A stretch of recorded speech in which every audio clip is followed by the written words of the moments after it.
آواز بلوچستان کے مظلوم اور محکوم لوگوں کی آواز گھر گھر تک پہنچانے کی کوشش کی ہے. آج بھی جس طریقے سے ہم آئے 3-4 دن دوستوں سے مشاورت کرتے ہوئے تو کل شام کو یہ فیصلہ ہوا کہ ہم اپنے خدشات اور تحفظات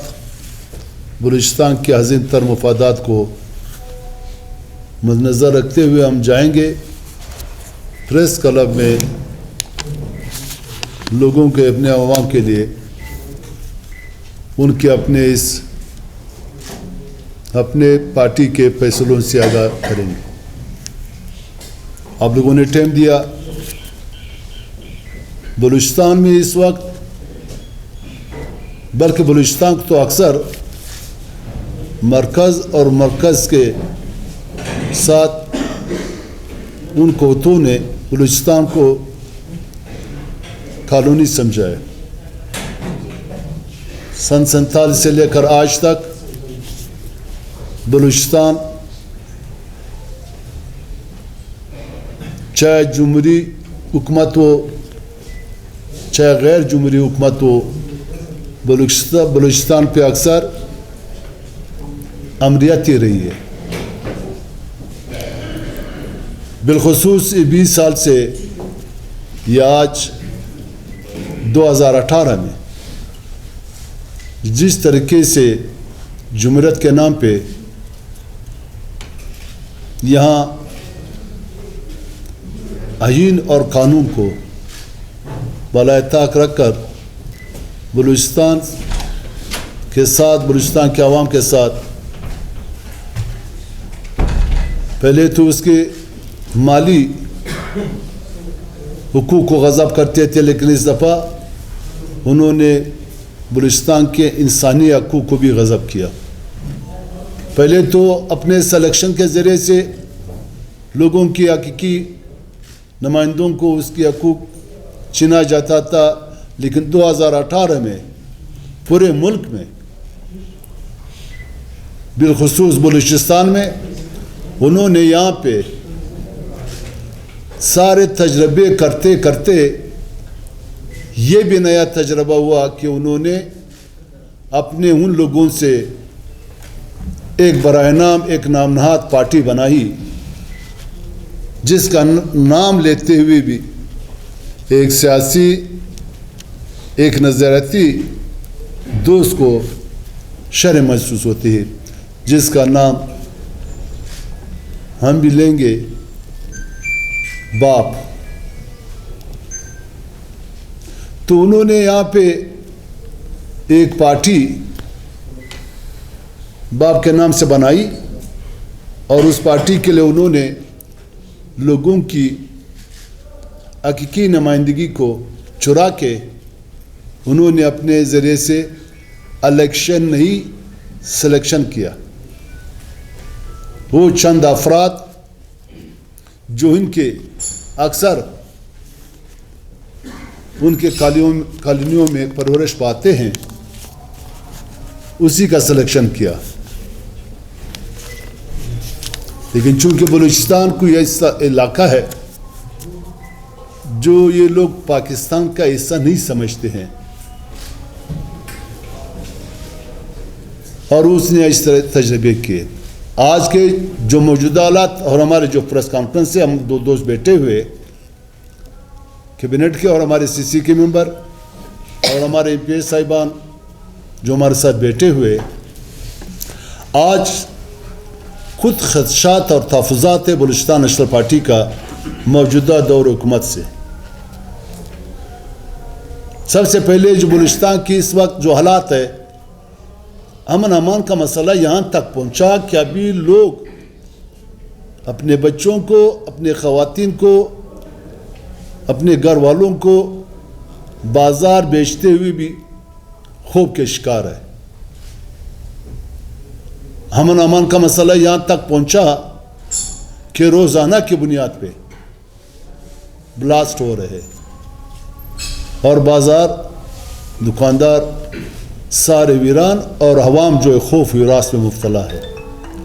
اور ایک سوچے سمجھے منصوبے کے تحت یہ سب کچھ ہو رہا ہے، اور موجودہ حکومت ٹس سے مس سے نہیں ہو رہا ہے۔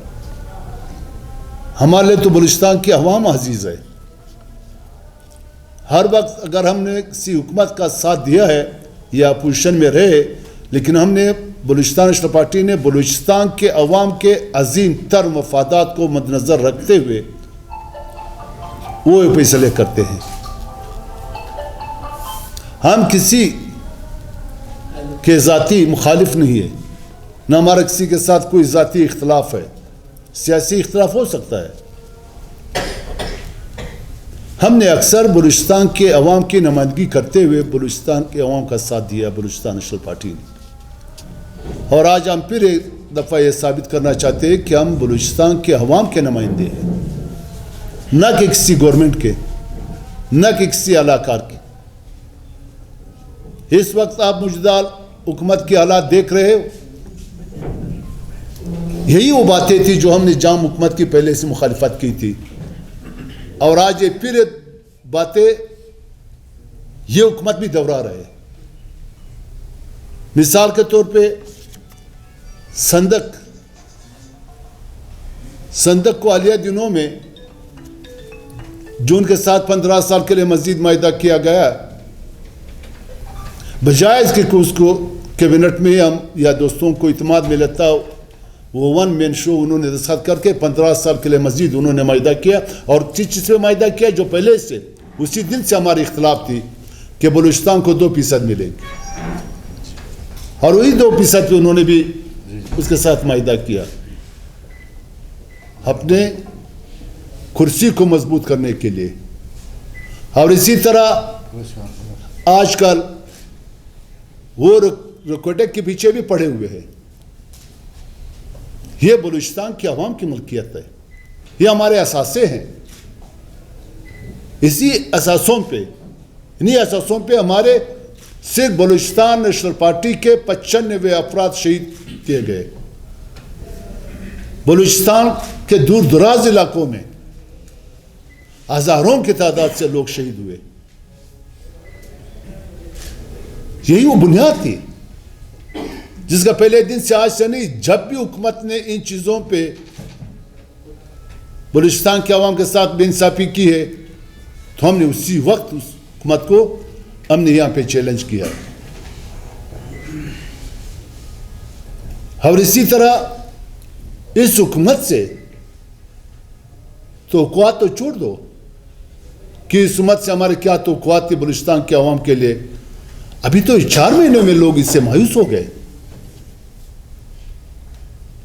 وہی وہ اسی طرح چلا رہے جس سے پہلے حکومت یہاں پہ چل رہی تھی، وہی لوٹ مار، وہی ڈاکے، وہی 11 فروری، وہی ون مین شو، گھنٹوں دنوں ایم پی ایس سیم سے مل نہیں سکتے، 4-5 دفعہ ٹائم سیم دے کر اس کے باوجود وہ اپنا ملنا لوگوں کے ساتھ مناسب نہیں سمجھتے ہیں۔ اس رویے پہ ہم نے جام حکومت کی مخالفت کی تھی، اور اسی رویے پہ ہم ہر اس سیم کی مخالفت کریں گے جس کا رویہ ایم پی ایس کے ساتھ اس طرح ہو۔ آج کل آپ دیکھ رہے ہیں امن امان کا تو یہ مسئلہ بھی جو ہمارے بلوچستان کے لوگوں کو دن دہاڑے قتل کیے جا رہے، کبھی وہ ڈاکو کا نام دے رہے، کبھی وہ چوری کا نام دے رہے، اور یہاں تک کہ جو 5 لوگ جب قتل ہوتے وہ کہہ رہے وہ قبائلی جھگڑوں کا مسئلہ تھا، دھرنا دشمنی تو پھر عدالت ہے، اور حکومت کس لیے ہوتی ہے؟ یہ تو پھر جنگل کا قانون ہوا، کیا آپ ان چیزوں کو نہیں روک سکتے ہو؟ یعنی اس کا مطلب یہ ہے کہ آپ لوگوں کے ہاتھ میں بندوق دے رہے ہو۔ یہی وہ چیزیں تھے جو موجودہ حکومت سے ہماری یہ توقعات نہیں تھی. جس طریقے سے وہ آگے بڑھ رہا ہے, جس طریقے سے حکومت چلا رہا ہے, اس پہ ہمارے پارٹی کے, ہمارے ورکرز کے, ہمارے ایم پی ایس صاحبان کے, ہمارے عوام کے بہت سارے خدشات اور تحفظات ہیں. اس لیے ہم آج آپ لوگوں کو جو ہم بتا رہے ہیں وہ اسی کہ آپ لوگوں کے ذریعے سے ہم ان لوگوں تک اپنا بات پہنچائے کہ بلوچستان نیشنل پارٹی بلوچستان عوام کا نمائندگی کرتے ہوئے ہم اس سال میں کسی حکومت کا دفاع نہیں کر سکتے. نہ ہمیں ہمارے پارٹی کے ورکر, ہمارے پارٹی اور ہمارے عوام ہمیں یہ اجازت دیں گے کہ آپ اس طرح کے لوٹمار, اس طرح کا کرپشن اور اس طرح کا جو ملازمتیں بیچ رہے لوگ, جو حق تلفیاں ہو رہی ہے ہر لحاظ سے, اس پہ ہم آپ دوستوں کو اپنے بات بتاتے ہیں کہ بھائی ہمارے ساتھ, عوام کے ساتھ, لوگوں کے ساتھ یہ اگر اس طرح کی بے انصافی رہی تو ہم اس طرح نہیں رہیں گے, بلکہ ہم اس پہ احتجاج کریں گے. ابھی کچھ باتیں میں کوشش کرتا ہوں کہ اس میں کچھ باتوں میں اضافہ کرنے کے لیے میں اپنے مرکزی جنرل سیکریٹری واجہ جانزیب, ہمارے ساتھ بیٹھے ہوئے ہمارے ڈپٹی سیکریٹری ملک نصیر جو ہمارے ایم پی ایز ہے, یہ بیٹھے ہوئے ہماری خواتین جو ہمارے مرکزی خواتین سیکریٹری ہے یہ بیٹھی ہوئی